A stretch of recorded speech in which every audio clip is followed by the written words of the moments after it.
सांग मैंने आपण मैंने देखिपारे आम गाँव में पूरा सुनसान पड़ी ओडिशा बंद जो समस्ते मानुंट से झील को न्याय मिलू बोली।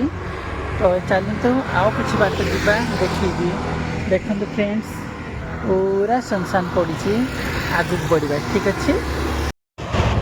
तो सांग मैंने देखिपारे यहाँ आम बस स्टैंडटा दुकान जाक सब बंद बांध पड़ी रही आउ पूरा सुनसान अच्छी देखिपारे फ्रेंड्स माने। आउ चलतु आगू को बढ़ा। तो फ्रेंड यहाँ है हमर बजार जहाँ कि पूरा सुनसान पड़ी आज ओडिशा बंद द्वारा बजार पूरा सुनसान अच्छी। आओ देखो पूरा सुनसान पड़ी फ्रेंड्स यहाँ बजार लाइनटा। आउ मु देखुची आपण मानकु को लाइन बंद पड़ी ठीक अच्छे। आ वीडियो पूरा कंटिन्यू रही थे चलते आगू बढ़ा। तो सांग मैंने मुझे जस्ट एबी रिजेंटली घर को पलि आसली आ चलते आम घर भीतर जे कथा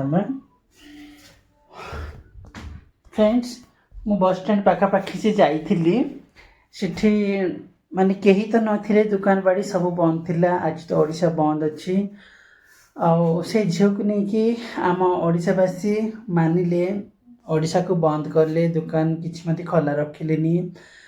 आउ बस स्टैंड पाखे किछिटा बड़ बड़ लोक माने जहाँ कि से माने कम्युनिटी संघ करिकी से माने बसिचंती से झील फोटो हाँ फोटो सब ये करके श्रद्धांजलि जमी करती सेमती टाइप कर। बट मुझे किसी वीडियो शूट करलिनी कहीं मो निजे सीटी अपमानित होगापी चाहूनी का मनरे कौन अच्छी किए जाने किए कौन प्रश्न पचारे मत भल लगिलानी।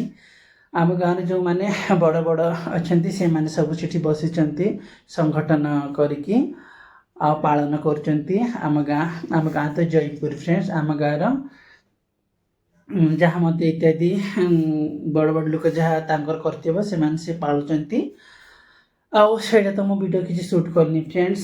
मु तो एति कहबा चाहूँगी ओडिशा बंद तो कल हेले से झील को माने कौन फायदा है सेटा मु बुझी पारलिनी। ओडिशा जदि बंद है कहार कौन फायदा है कहार किसी फायदा है बहुत लोकर लॉस है किछिटा व्यवसाय रे नहीं कि आउ प्लस से झील जिते बड़े बंची थिला सेते बड़े तो न्याय मागी मागी इे सियाड़े दौड़ा या दांड को ता दांड को जाइकी गुहार है किए ता कथा शुणिलेनी।